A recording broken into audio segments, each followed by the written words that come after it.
Bientôt la fin des salaires mirobolants pour les patrons suisses. Hier, les électeurs ont voté par référendum et se sont prononcés à près de 68% contre les rémunérations abusives.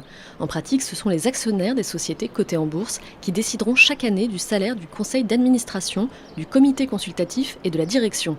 Le référendum interdit aussi et surtout les parachutes dorés pour les patrons. En tout, ce sont 260 entreprises helvétiques qui devraient être concernées. C'est donc un échec pour Barack Obama. Le président américain et le Congrès n'ont pas réussi à se mettre d'accord à temps sur un nouveau budget. En conséquence, des coupes automatiques se sont mises en place dès vendredi et entrent en vigueur à partir de cette semaine. Secteur le plus touché, la défense. Des dizaines de milliers d'employés risquent de se retrouver au chômage partiel et près de 2 millions de fonctionnaires risquent de voir leur salaire gelé. Le Congrès américain a jusqu'au 27 mars pour trouver un accord budgétaire. Un départ à la retraite à 62 ans dès 2015, c'est en tout cas ce que défend le député PS Jean-Marie Le Guen. Dans une interview publiée aujourd'hui dans Le Figaro, le député de Paris et adjoint de Bertrand Delanoë préconise donc d'accélérer le passage à la retraite à 62 ans, alors que la réforme Sarkozy-Fillon prévoit actuellement un relèvement progressif à raison de 4 mois par an. Jean-Marie Le Guen estime que ce système pourrait rapporter plusieurs milliards d'euros à l'État. Si rien n'est fait, le déficit de l'ensemble des régimes des retraites devrait atteindre près de 19 milliards en 2017.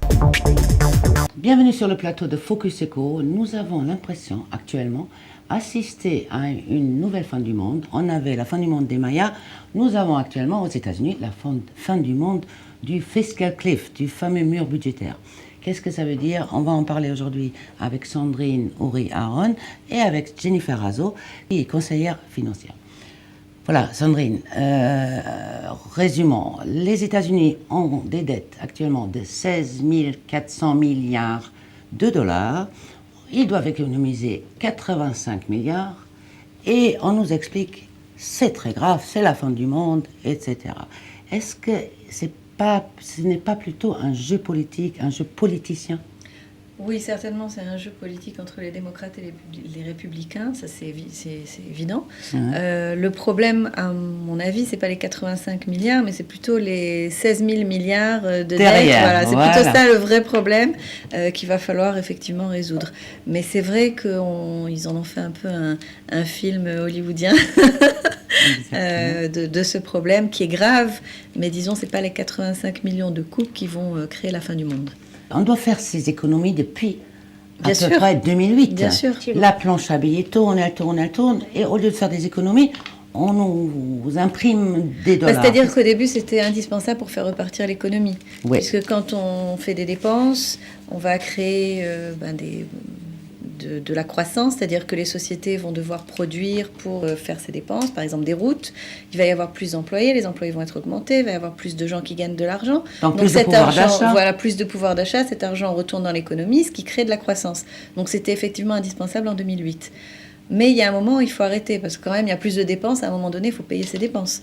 Donc c'est vrai qu'il y a un moment où il faut quand même dire stop, on arrête, mais pas forcément avec des coupes budgétaires excessives. Automatiques, sans non réfléchies, excessives. Est-ce que c'est ça le problème? Depuis vendredi dernier, les coupes budgétaires automatiques sont entrées en vigueur. Maintenant, qui en souffre maintenant, c'est les fonctionnaires. Alors effectivement, ce programme de Fiscal Cliff a été prévu déjà il y a presque une décennie. Il s'agissait donc 85 milliards de dollars de coupes budgétaires automatiques et ça touche surtout le service public, donc des fonctionnaires qui seront surtout licenciés, particulièrement dans le domaine de la défense. C'est sûrement ce qui va se passer dans la semaine. De grosses sociétés comme le Pentagone, par exemple, qui vont être obligées de réduire leurs effectifs. Alors effectivement, ça fait mal chez les fonctionnaires, mais ça ne touche pas directement les employés, les employeurs du secteur privé. Donc les grosses sociétés qui vont par ailleurs devoir publier leur bilan sous peu, sur 2012. On aura effectivement, je pense, de bons bilans. Donc comme le disait Sandrine, on a un peu l'impression d'être dans une grosse pièce de théâtre avec le gentil et le méchant, les républicains et les démocrates. Lequel des deux ne sera pas d'accord de prendre le poids de la dette sur les épaules? D'ailleurs, on a l'impression, le méchant, c'est l'économie. en fait, on aura du chômage, on aura des problèmes budgétaires, mais c'est pas à cause des erreurs commises politiques, mais à cause de l'économie, c'est ça? Oui, c'est facile d'accuser l'économie, surtout depuis quelques années, on considère que tout ce qui est le monde de la finance, c'est le méchant, c'est à cause du monde de la finance, la crise, etc. Donc forcément, c'est plus facile de dire, voilà, on a trouvé le coupable, plutôt que de dire que les politiques n'ont pas été à la hauteur. Absolument. C'est ça. Tout le monde est très inquiet parce qu'on sait que s'il y a un problème aux États-Unis, c'est le monde entier qui va être touché au niveau de la croissance. Justement, c'est quoi les conséquences de ces coupes budgétaires automatiques qui se mettent en place depuis vendredi automatiquement?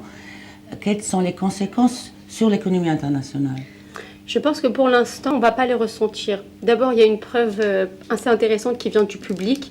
La bourse, vendredi, n'a pas fermé spécialement à la baisse. Elle était assez flat. Le Dow Jones, lui, n'a pas tellement bougé, si ce n'est presque atteindre ses plus hauts. Donc le marché sait qu'il va y avoir certes peut-être des conséquences si vraiment les 85 milliards viennent à être imposés de force. Alors qu'Obama a posé un gel là-dessus. Il aimerait effectivement trouver des solutions intermédiaires. Il a encore quelques temps, il a jusqu'au 18 mai justement, pour pouvoir essayer de trouver des solutions avec les républicains. Donc des conséquences, il va sûrement y en avoir, mais elles vont être vraiment très faibles, sûrement très faibles. Bien moindres en tout cas que celles qu'on le ressent quand on a une mauvaise nouvelle sur les Européens, qui eux ont joué l'austérité à fond, n'ont pas su relancer l'économie comme Obama l'a fait ces dernières années. De là, je pense que la crainte doit rester. Il n'y a pas tellement de peur à avoir sur le marché américain pour l'instant. Et de toute façon, qu'est-ce qu'ils vont faire à la fin? Ils vont à nouveau augmenter le plafond de la dette. Ils l'ont fait, je crois, 64 fois depuis le début de ce système monétaire. Une fois de plus. Voilà. Tout à fait. C'est la fin américaine.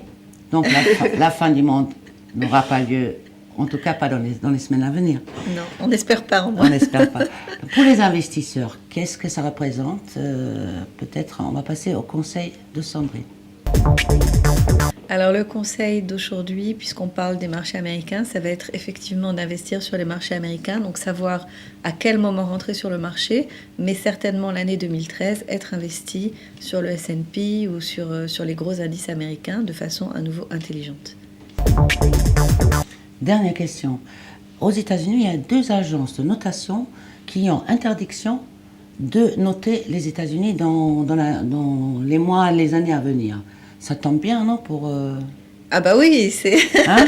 forcément, c'est la bonne nouvelle, bien sûr. En fait, Ça tombe c'était très des bien. agences qui ont dégradé les Voilà, années. c'est après les exactement. années. S&P, donc il y a un procès parce que, bon, on ne dit pas que c'est à cause de ça, mais Ouais. disons qu'il y a un procès. Une autre agence de notation qui devait dégrader aussi. Qui a déjà dégradé qui a 3 déjà fois. dégradé 3 fois, qui a donc passé les États-Unis à double A-, a en fait été interdite de redégrader pendant les 18 prochains mois. Donc forcément, oui, c'est pratique. C'est pratique.